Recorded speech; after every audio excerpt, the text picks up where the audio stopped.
Hey everyone, I'm making a little commentary video just talking about the state of Star Wars The Old Republic PvP.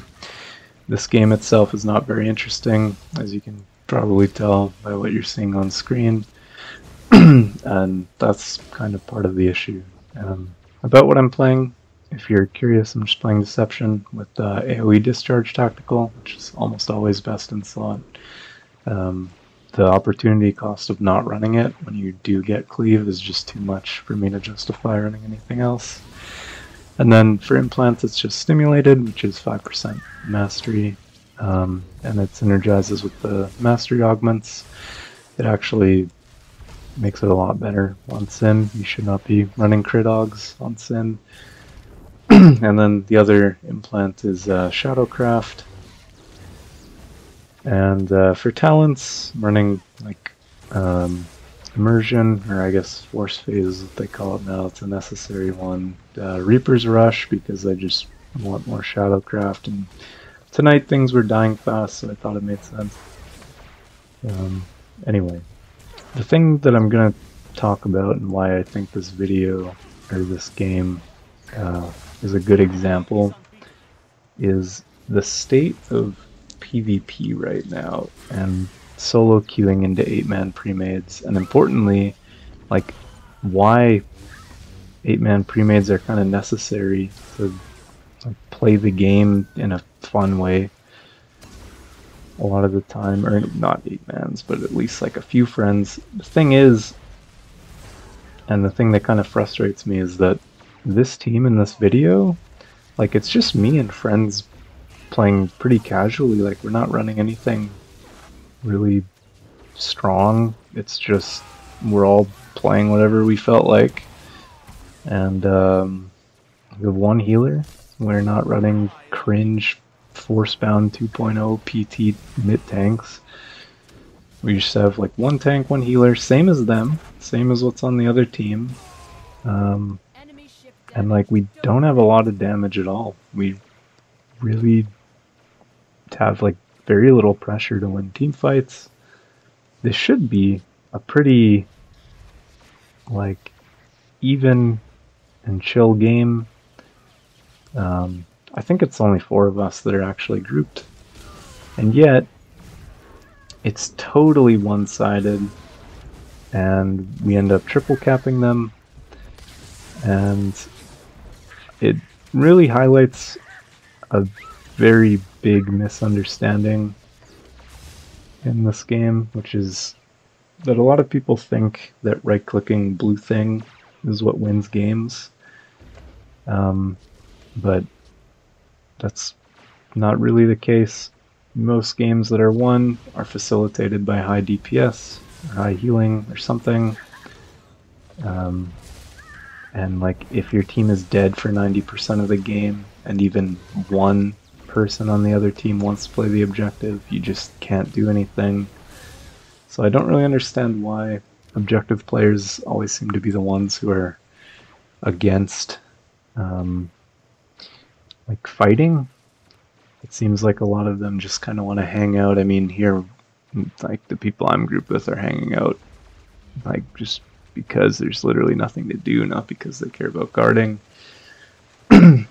But you'll see it very often that people complain about like doing damage, stuff like that. And when I've asked people to show me their win rates, like, these people will have like 50% win rates, which, like, mine is always at least 70%. It's usually like 70 to 80, and I never have ever thought about playing the objective in this game. But if you just do damage, it happens that it's a lot easier to like win the game. And I'm kind of confused as to why so few people seem to know how to like have an impact. Like, when you go to Star Parse and look at APMs, you'll just see people who do not press buttons or have downtime between their GCDs in a way that just doesn't make sense to me. If you want to play the objective, that's cool, but you should also like parse. Like, you should be parsing, you know, 35k, depending on your spec, but like around there. and take it to PvP and cook. Like, I just don't understand the mentality of I'm going to right click blue thing, and if anybody contests me on the objective, I'll fail because I can't kill anything fast enough. And surely it's my team's fault for not also clicking blue thing with me and all stacking up for their like 2 or 3 left ops or whatever on their team. Um, like, I would not need to play with friends all the time when I play this game. If, well, I mean, if I was like a Viru main, it wouldn't matter anyway, because you can play that into pre-mage just fine, but I like playing melee, so I kind of have to play with friends, because I don't want to end up trying to like 1v8 people at mid and hypergate while my whole team just kind of sits on the node, and it's like they forgot that kills count for points in that or something. Anyway, just do DPS. That's really the whole TED Talk. Is like, you can see in these screenshots, like, damage just will win games. And it's kind of baffling to me that there's so little pressure against me in most games that I play, unless it's a pre-made. You can see here, like, when you look at this scoreboard, like, why am I doubling everybody on their team? It's just so, I don't know. It's like, it really makes you wonder. It makes you wonder. So yeah, I'm gonna keep playing mids. I don't really want to play 80s a lot when games are just like capping out at like 25k DPS, because either everything dies or my team's getting stomped, and then you run the 8-man, the other team leaves Q. Suddenly you're just getting 100 kills in every game. It's like not really that fun or interesting.